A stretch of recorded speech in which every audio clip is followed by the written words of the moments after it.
మిత్రులందరికీ నమస్కారం ఫ్రెండ్స్. ఈరోజు ఎడ్యుకేషన్కి సంబంధించి డిఎస్సికి సంబంధించి పబ్లిష్ అయిన అన్ని ముఖ్యమైన వార్తా న్యూస్ పేపర్ల న్యూస్ గురించి క్లారిటీ ఈ వీడియోలో చూద్దాం. మొదటి న్యూస్ వచ్చేసరికి ఈనాడు న్యూస్ పేపర్లో మెయిన్ ఎడిషన్లో ఫ్రంట్ పేజ్లో పబ్లిష్ కావడం జరిగింది.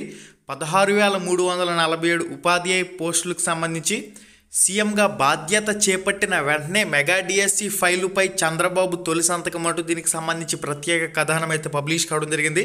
ఇక్కడ ముఖ్యంగా మనం చూసినట్లయితే నిరుద్యోగుల ఆవేదనను అర్థం చేసుకున్నామంటూ దీనికి సంబంధించి మనకు ఒక పాయింట్లో మెన్షన్ చేస్తున్నారు. గత ప్రభుత్వ హయాంలో డిఎస్సి ద్వారా ఒక్కటంటే ఒక టీచర్ ఉద్యోగాన్ని కూడా భర్తీ చేయలేదు.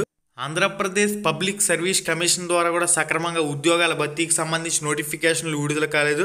మన రాష్ట్రంలో 24% నిరుద్యోగత రేటు ఉంది.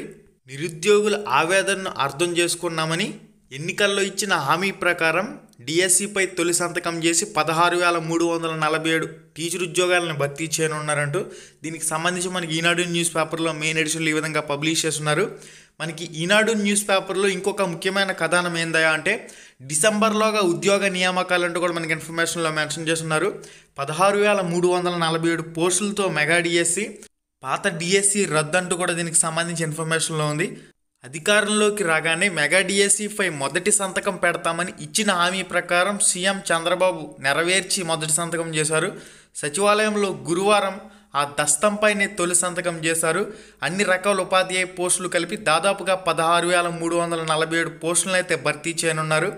సెకండరీ గ్రేడ్ టీచర్ ఎస్జిడికి సంబంధించి 6,371, వ్యాయామ ఉపాధ్యాయ పోస్టులు పీఈటీలో వచ్చేసరికి 132, స్కూల్ అసిస్టెంట్ పోస్టులు వచ్చేసరికి ఎస్ఏకి సంబంధించి 7,725, ట్రైనడ్ గ్రాడ్యుయేషన్ టీచర్స్ టీజీటీకి సంబంధించి 1,781, పోస్ట్ గ్రాడ్యుయేషన్ టీచర్స్ పీజీటీకి సంబంధించి 286, ప్రిన్సిపల్కి సంబంధించి 52 పోస్టులను భర్తీకి సంబంధించి త్వరలో ప్రకటన వెలువడనుంది. వైకాపా ప్రభుత్వ హయాంలో ఎన్నికల ముందు అరాకొరగా 6,100 పోస్టుల భర్తీకి సంబంధించి ఇచ్చిన ప్రకటనను రద్దు చేసి కొత్తగా 16,347 పోస్టుల భర్తీకి సంబంధించి ప్రభుత్వం ప్రకటన విడుదల చేయనుంది. గత డిఎస్సి ప్రకటనను అనుసరించి దరఖాస్తు చేసుకున్న వారు మళ్ళీ దరఖాస్తు చేసుకోవక్కర్లేదంటూ కూడా ఒక పాయింట్లో మెన్షన్ చేస్తున్నారు. మనం ముందు నుంచి చెప్తూనే ఉన్నాం, ఆల్రెడీ ఎవరైతే డిఎస్సికి సంబంధించి దరఖాస్తు చేసుకున్నారో వాళ్ళకి ఎటువంటి ఇబ్బంది లేకుండా కొత్తగా ఏ జిల్లాకైనా దరఖాస్తు చేసుకోవాలంటే అవకాశం కల్పిస్తారు. మళ్ళీ కొత్తగా ఇంకెవరైతే అప్లై చేయలేదో వాళ్ళకు కూడా అప్లై చేసుకునే అవకాశం అయితే కల్పిస్తారు. ఆల్రెడీ అప్లై చేసిన వాళ్ళకి ఎటువంటి ఇబ్బంది అయితే ఉండదు. 2019 ఎన్నికల ముందు మెగా డిఎస్సి నిర్వహిస్తామని హామీ ఇచ్చిన జగన్మోహన్ రెడ్డి 5 ఏళ్ళు ఈ డిఎస్సి ఊసి ఎత్తలేదు, గాలి ప్రకటనలకే పరిమితమయ్యాయి. 2024 ఎన్నికల ముందు నిరుద్యోగులను మభ్యపెట్టేందుకు 6,100 ఉపాధ్యాయ పోస్టుల భర్తీకి సంబంధించి ప్రకటన ఇచ్చారు. దానికి 4,72,487 మంది అయితే దరఖాస్తు చేసుకున్నారు. ఎన్నికల కోడ్ కారణంగా అది వాయిదా పడిందంటూ కూడా మనకి ఇన్ఫర్మేషన్లో ఉంది. 10,000కు పైగా పోస్టులు అదనం అంటూ కూడా మనకి ఇన్ఫర్మేషన్లో ఉంది. గతంలో 6,100 పోస్టులతో ప్రస్తుతం ఉన్న పోస్టులను కలుపుకొని మొత్తంగా 16,347 పోస్టులను అయితే భర్తీకి సంబంధించి సీఎం చంద్రబాబు ఆమోద ముద్ర వేయడం జరిగింది. మెగా డిఎస్సి దస్తంపై సీఎం చంద్రబాబు సంతకం చేసిన వెంటనే ప్రభుత్వం గురువారం రాత్రి ఉత్తర్వులను జారీ చేసింది. ఈ ఏడాది డిసెంబర్ 31 నాటికి పోస్టుల భర్తీ ప్రక్రియను పూర్తి చేయాలని ప్రభుత్వ ప్రధాన కార్యదర్శి నీరబ్ కుమార్ ప్రసాద్ ఆ ఉత్తర్వుల్లో పేర్కొన్నారు. దీనికి సంబంధించిన చర్యలు తీసుకోవాలని పాఠశాల విద్యాశాఖ కమిషనర్ను ఆదేశించారు.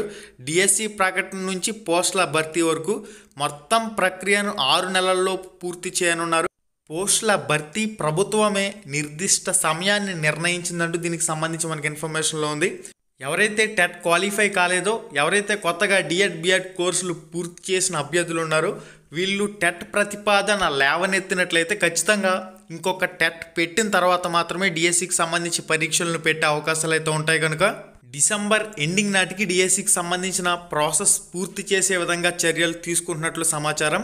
తెదేపా హయాంలో డిఎస్సీలు అంటూ దీనికి సంబంధించి మనకి ఒక కథనం అయితే పబ్లిష్ చేశారో మీరు ఇక్కడ చెక్ చేసుకోవచ్చు. ఇక ఆంధ్రప్రదేశ్లో ఆల్రెడీ 2024లో టెట్కి సంబంధించి పరీక్షలు అయితే పూర్తయినాయి. వాటికి సంబంధించిన ఫలితాలను అయితే విడుదల చేయవలసి ఉంది. పాఠశాల విద్యాశాఖ అధికారులు ఆ టెట్కి సంబంధించిన ఫలితాలను కూడా విడుదల చేయాలి. దానికి సంబంధించి కూడా ప్రాసెస్ స్టార్ట్ అయ్యే అవకాశాలు అయితే ఉన్నాయి. ఫలితాలు ఈ మంత్ ఎండింగ్ లోపు మనకి టెట్కి సంబంధించి విడుదల చేసే అవకాశాలు అయితే ఉంటాయి. ఇక సిలబస్కి సంబంధించి టెక్స్ట్ బుక్ల విషయానికి వచ్చినట్లయితే ఎస్జిడి సెకండరీ గ్రేడ్ టీచర్కి సంబంధించి ప్రిపేర్ అయ్యే అభ్యర్థులు 1వ తరగతి నుంచి 9వ తరగతి వరకు ఖచ్చితంగా కొత్త పాఠ్య పుస్తకాలను మాత్రమే ప్రామాణికంగా తీసుకోవాలి. ఇక 10వ తరగతికి సంబంధించి కూడా ఈ ఏడాది టెక్స్ట్ బుక్లు అనేవి చేంజ్ అయినాయి కనుక ముందుగా 10వ తరగతికి సంబంధించి ఓల్డ్ టెక్స్ట్ బుక్లు చదువుకున్న తర్వాత సమయం ఉన్నట్లయితే ఖచ్చితంగా న్యూ టెక్స్ట్ బుక్లు కూడా చదువుకోవడం మంచిది. ఇది సిలబస్కి సంబంధించి కంటెంట్ పరంగా. ఇక మెథడాలజీస్కి సంబంధించి old and new DEd books అనేవి ఉపయోగపడతాయి. ఇక స్కూల్ అసిస్టెంట్ అభ్యర్థుల విషయానికి వచ్చినట్లయితే 6వ తరగతి నుంచి 9వ తరగతి వరకు ఖచ్చితంగా కొత్త పాఠ్య పుస్తకాలన్నీ కూడా చదువుకోవాలి. 10వ తరగతి ఓల్డ్ పాఠ్య పుస్తకాలు చదివిన తర్వాత న్యూ పాఠ్య పుస్తకాలు చదువుకోవడం మంచిది. ఇక ఇంటర్మీడియట్ లెవెల్లో మీ కోర్స్ సబ్జెక్ట్ అనేది కంపల్సరీగా చదువుకోవాలి. మెథడాలజీస్ విషయానికి వచ్చినట్లయితే BEd old and new books కూడా ఉపయోగపడతాయి. ఇక కరెంట్ అఫైర్స్కి సంబంధించి కానివ్వండి, జీకేకి సంబంధించి కానివ్వండి, కరెంట్ అఫైర్స్ విషయంలో లాస్ట్ 1 ఇయర్ లాస్ట్ 6 months ముందు కాన్సన్ట్రేషన్ చేసుకున్న తర్వాత లాస్ట్ 1 year కరెంట్ అఫైర్స్పై దృష్టి పెట్టడం మంచిది. స్టాండర్డ్ జీకే అన్ని అంశాలు చదువుకోవాలి. విద్యా దృక్పథాలకు సంబంధించి కూడా అన్ని అంశాలను కూడా పట్టు సాధించుకోవాల్సి ఉంటుంది. విద్యా మనోవిజ్ఞాన శాస్త్రం, సైకాలజీ అంశాలకు సంబంధించి ఓవరాల్గా ఇది మనకి సిలబస్కి సంబంధించి ఆల్రెడీ అందరికీ ఒక అవగాహన అయితే ఉంటుంది కాబట్టి సెపరేట్గా సిలబస్కి సంబంధించి కూడా మన ఛానల్లో వీడియోలు అయితే అప్లోడ్ చేయడం జరుగుతుంది. కాబట్టి సిలబస్కి సంబంధించి కూడా సెపరేట్గా వీడియోలు అయితే చేద్దాం. పాఠశాల విద్యాశాఖ జియో నంబర్ 27 విడుదల చేస్తుందంటూ దీనికి సంబంధించి మనకి కంప్లీట్ డీటెయిల్స్ అనేవి మీరు చెక్ చేసుకోవచ్చు. 16,347 పోస్టుల భర్తీకి సంబంధించి పాఠశాల విద్యాశాఖ జియోని అయితే విడుదల చేయడం జరిగింది. 2024లో టెట్కి సంబంధించిన ఫలితాలు అయితే విడుదల చేయాల్సి ఉంది. ఈ టెట్కి సంబంధించి ఫలితాలు పాఠశాల విద్యాశాఖ అధికారులు ఈ మంత్ ఎండింగ్లో విడుదల చేసే అవకాశాలు అయితే ఉంటాయి. ఇక ఎవ్రీ 6 monthsకి కంపల్సరీగా టీచర్ ఎలిజిబిలిటీ టెస్ట్ టెట్కి సంబంధించి పరీక్షలను అయితే కంప్లీట్ చేయవలసి ఉంటుంది. కాబట్టి ఎవ్రీ 6 monthsకి టెట్ అయితే కండక్ట్ చేయవలసిన అవసరం అయితే ఉంది కనుక ఖచ్చితంగా అభ్యర్థుల నుంచి టెట్ ప్రతిపాదన లేవనెత్తినట్లయితే, అభ్యర్థుల నుంచి టెట్కి సంబంధించిన వినతులుగా అందినట్లయితే కంపల్సరీగా పాఠశాల విద్యాశాఖ అధికారులు ఇంకొక టెట్ పరీక్షను పెట్టిన తర్వాత మాత్రమే డిఎస్సికి సంబంధించిన పరీక్షలను పూర్తి చేయవలసి ఉంటుంది. ఇక డిఎస్సికి సంబంధించి పరీక్షలు ఎప్పుడు జరిగే అవకాశం ఉందనే విషయానికి వచ్చినట్లయితే డిసెంబర్లో మనకి డిఎస్సికి సంబంధించిన పరీక్షలను కండక్ట్ చేసే అవకాశాలు అయితే ఉంటాయి. టెట్ కానీ కండక్ట్ చేసినట్లయితే టెట్ నోటిఫికేషన్ ఇచ్చిన తర్వాత ఒక 2 నెలల తర్వాత పరీక్షలు పూర్తి చేసిన, డిఎస్సికి సంబంధించి నోటిఫికేషన్ ఇచ్చిన తర్వాత ఒక 3 నెలల సమయం అయితే ఇచ్చే అవకాశాలు అయితే ఉంటాయి. ఎప్పటికప్పుడు అప్డేట్ ఇన్ఫర్మేషన్ అనేది మన ఛానల్ ద్వారా మీకు అందుతూనే ఉంటుంది. మన యాప్ లింక్ డిస్క్రిప్షన్లో ఉంది, మన టెలిగ్రామ్ గ్రూప్ లింక్ డిస్క్రిప్షన్లో ఉంది. ప్రతి ఒక్కరు కూడా జాయిన్ అవ్వండి. యాప్లో ఎస్జిడి సెకండరీ గ్రేడ్ టీచర్కి సంబంధించిన మోడల్ పేపర్ల సెపరేట్ కోర్స్, స్కూల్ అసిస్టెంట్కి సంబంధించిన సెపరేట్ కోర్సులు అనేవి ప్లాన్ చేయడం జరుగుతుంది. కాబట్టి అక్కడి నుంచి మీరు టెస్ట్ సిరీస్ అనేది మోడల్ పేపర్లు, గ్రాండ్ టెస్ట్లు, ఎగ్జామ్స్ రాసే అవకాశం అయితే ఉంటుంది. Ram Ramesh productions Telegram group link డిస్క్రిప్షన్లో ఉంది, జాయిన్ అవ్వండి. ఫ్రీ లైవ్ ఎగ్జామ్స్కి సంబంధించి ఆల్రెడీ మన యూట్యూబ్ ఛానల్లో ప్లేలిస్టులన్నీ కూడా చెక్ చేయండి. మెయిన్గా ప్రభుత్వ అధికారులు, పాఠశాల విద్యాశాఖ అధికారులు జియో నెంబర్ 117ని రద్దు చేయవలసిన అవసరం అయితే ఉంది.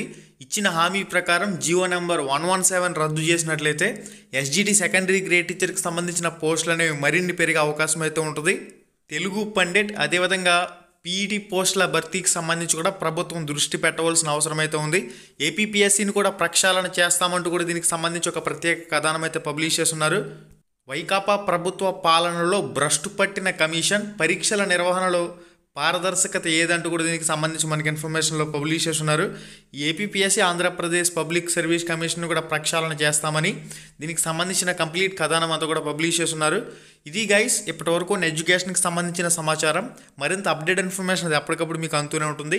మళ్ళీ వీడియోలో మళ్ళీ కలుసుకుందాం. శుభం, ధన్యవాదాలు. హై ఫ్రెండ్స్, ఎలా ఉన్నారు? మీరు కానీ ఫస్ట్ టైం మన ఛానల్కి వచ్చినట్లయితే ఇక్కడ కనిపిస్తుంది కదా ఎర్రటి రెడ్ కలర్ సబ్స్క్రైబ్ బటన్ మీద క్లిక్ చేసి పక్కనే ఉండే గంట సింబల్ని ఆల్ అని చెప్పేసి క్లిక్ చేసుకుని ఉంచుకోండి. మన ఛానల్లో పోస్ట్ చేసే ఎటువంటి అప్డేట్ అయినా మీరు మిస్ కాకుండా చూసే అవకాశం అయితే ఉంటుంది. Thank you.